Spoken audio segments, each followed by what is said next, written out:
If you agree that some stories find you when history refuses to stay buried, like, subscribe, and settle in. Because this one isn't about a hero who wanted glory. It's about someone who tried to walk away from it.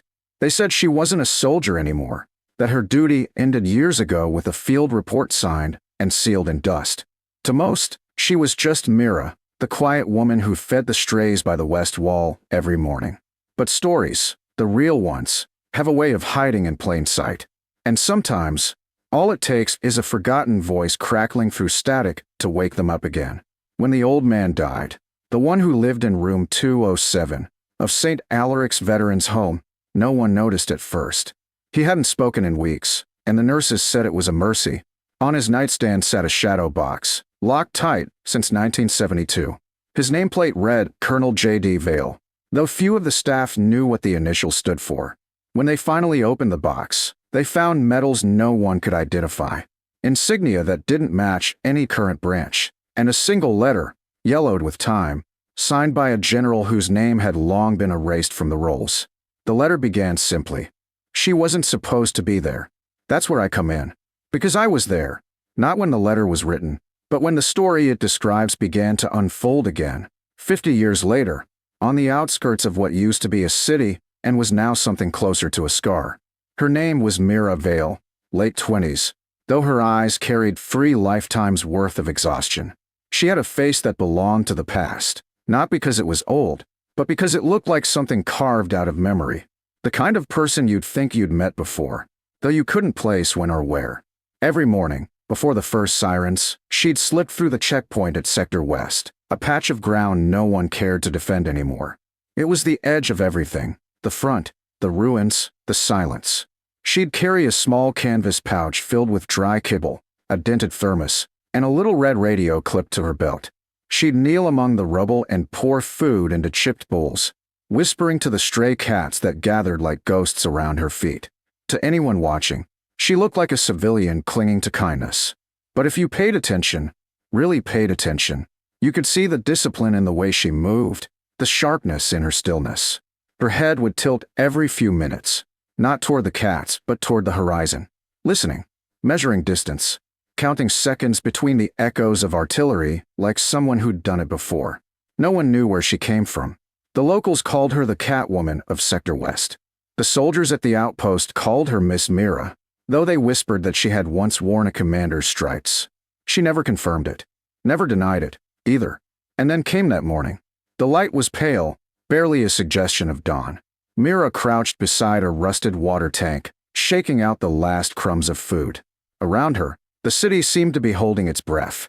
Behind her, a squad of recruits, barely more than boys, stood watch, their rifles slung, their conversation lazy and uncertain. "Why's she always feeding cats here?" one of them muttered. "It's a dead zone." Another shrugged. "Command said to let her. Maybe she's someone's widow." Mira heard them but didn't react.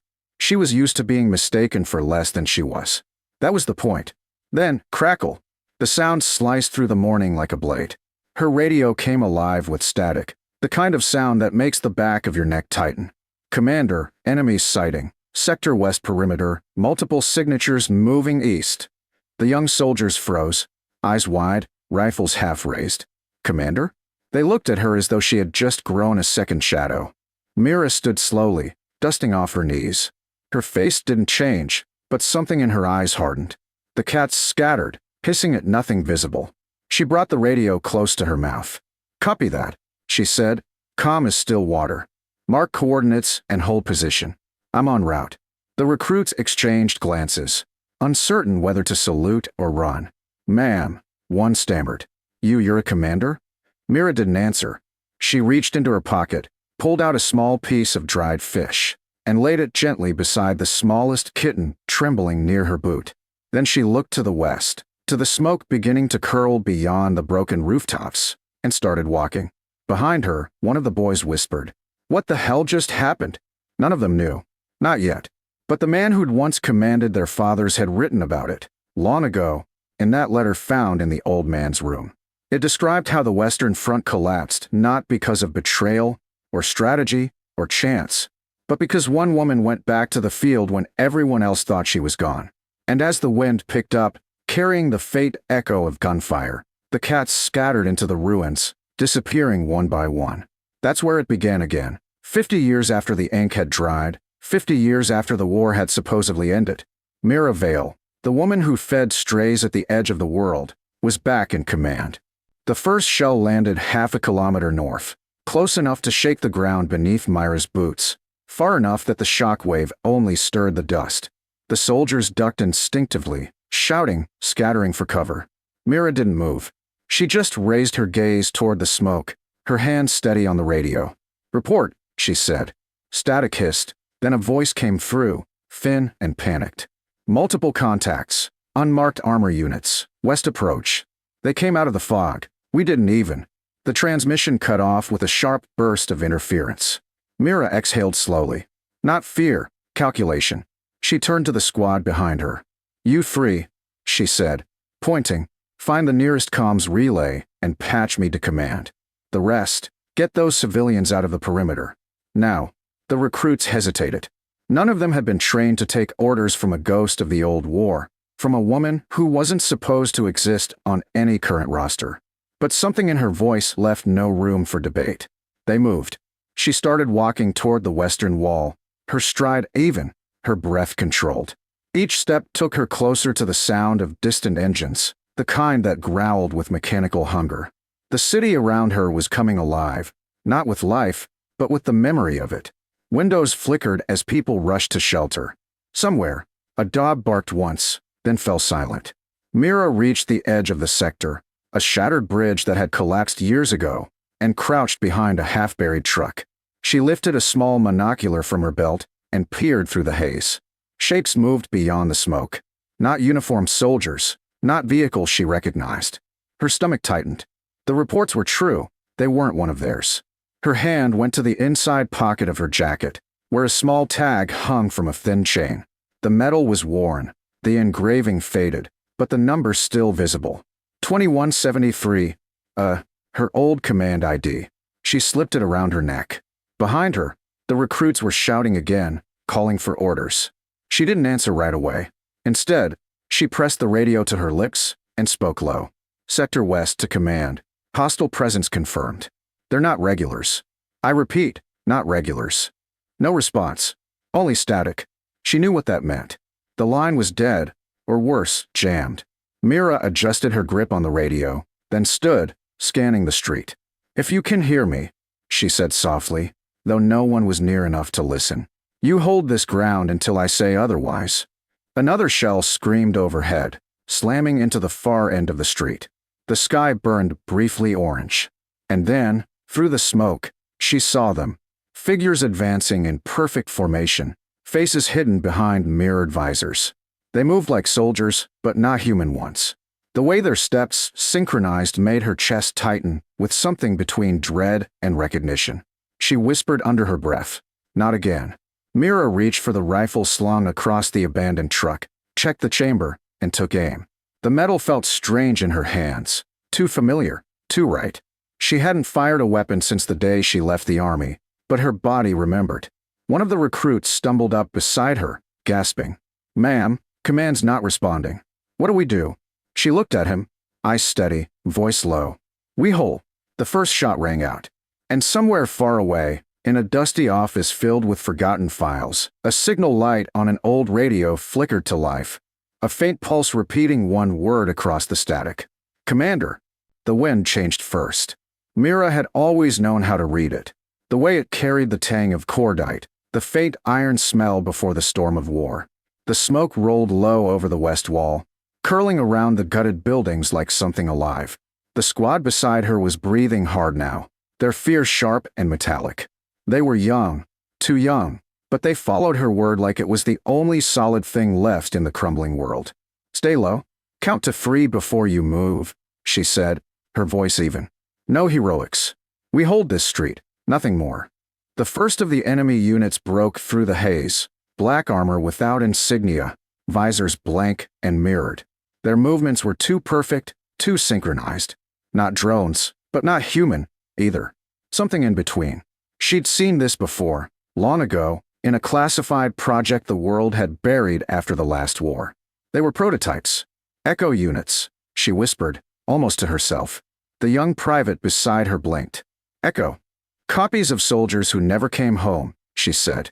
They move on old commands. The private's eyes widened, and for a heartbeat, he looked at her as if realizing who she really was. The legend they whispered about. The commander who'd led the first Echo deployment. The woman who shut it down when it went wrong. Mira steadied her rifle, aimed at the lead Echo's visor, and fired once. The shot cracked through the air, precise, clean, and the figure dropped, its body folding with mechanical grace. Sparks instead of blood. The others adjusted instantly, pivoting toward her position. Positions, she shouted. Gunfire tore through the morning. The squad answered in kind, their panic channeled into the rhythm of survival. Mira moved between them like the eye of a storm, calm, deliberate, efficient. She corrected stances, barked orders, reloaded with practiced speed. Each burst of fire pushed the enemy back a few meters, but for every one that fell, 2 more emerged from the smoke. The radio crackled again. Sector West, do you copy? This is command. Signal fate. Repeat, do you copy? Mira snatched it up. Copy. Multiple hostiles confirmed. They're Echoes. Origin unknown, numbers increasing. We're holding perimeter, but not for long. There was a pause, then a man's voice, older, steady. Vale? Mira Vale. Her throat tightened. Who is this? Colonel J.D. Vale. Retired. You should be dead, Commander. The voice. The name. Her father. The man she thought was long buried with the last war. For a moment, the world tilted, the past and present colliding through the static. I fought you. No time, he cut in. Those Echoes, they're not just reactivated. They're following your old protocol. Someone dug up Project Rebirth. Myra's pulse steadied again. Then we ended again. The connection flickered, broke. Silence. The street trembled as another explosion shook the west side. The Echoes advanced. Mira grabbed the nearest recruit by the shoulder. Fall back behind the transit barrier. Use the Rex for cover. But ma'am, we'll be cornered. That's the point. They moved, clambering over broken concrete, the air thick with grit. Mira covered them, firing in controlled bursts, each shot precise. Her magazine clicked empty, and she reloaded without breaking rhythm. She felt the old instincts, the part of her that had been buried under grief, guilt, and years of pretending she was done with war, clawing its way back. By the time they reached the barricade, only 5 of them were left. The smallest kitten, the one she'd fed that morning, darted from under the rubble and hid beneath a burned-out car. Mira almost smiled. Life clings to strange corners. Then, over the horizon, a flicker of movement. Drones, real ones, marked with current insignia. Reinforcements. Maybe command had heard her after all. The Echoes were within 50 meters now, their steps pounding in unison. Mira knew the math. They couldn't hold another 5 minutes. She turned to the private who had asked about Echoes earlier. What's your name? Anton, ma'am. Anton, when I say go, you take the others east and don't look back. But that's an order. Her voice cut through the chaos, and he nodded, jaw tight. She switched channels on the radio, tuning to an encrypted frequency she hadn't used since before most of them were born. The static gave way to a faint tone, the same one that had once activated the Echo control grid. She could feel the vibration of the signal in her bones. Mira, she whispered to herself, don't do this again. But she already was. She keyed the mic. Override code 2173. A. Command transfer. Vale, Mira. The Echoes froze mid-step. The silence that followed was eerie, mechanical bodies locked in place, heads twitching as if listening to something only they could hear. Mira closed her eyes, recalling the command syntax from memory, words she'd sworn never to speak again. All units, disengage and stand down. For a moment, nothing happened. Then, one by one, the Echoes lowered their weapons. Some dropped to their knees, heads bowed. Sparks flickered from their joints like dying stars. The squad watched in disbelief. Ma'am, what did you do? Ended it, she said softly. Again, the sound of rotor blades grew louder, the reinforcements arriving, sleek and late. Mira leaned against the barricade, the weight of it all pressing down. She looked at Anton. Get them to the evac point. Tell command the west is clear. He hesitated. You're coming too, right? She smiled faintly, shaking her head. Someone has to make sure they stay down. Mira, go. He obeyed, pulling the others with him, their boots pounding over the cracked pavement. When they were gone, Mira turned back to the field of still, silent echoes. Their visors reflected her face, a dozen mirrored versions of herself staring back. She pressed the radio once more, knowing who might still be listening. "Dad," she said quietly, "it's done. They won't wake again." Static. Then, faintly, his voice. "I know. I'm proud of you." The transmission faded. Mira set the radio down beside the nearest echo, then sat against the wall, the rifle across her knees. The wind carried the scent of dust and oil, the soft rumble of engines drawing closer. Her eyes drifted toward the alley where the kitten had vanished. It would survive, she thought. That was enough. Later, when the reinforcements arrived, they found only the deactivated echoes, their power cores drained, and a single figure slumped beside a radio still faintly glowing. In the days that followed, Command filed it as Sector West Anomaly, contained. No mention of who had contained it. But months later, in a quiet veteran's home, an old man in room 207, Colonel Vale, received a sealed package with no return address.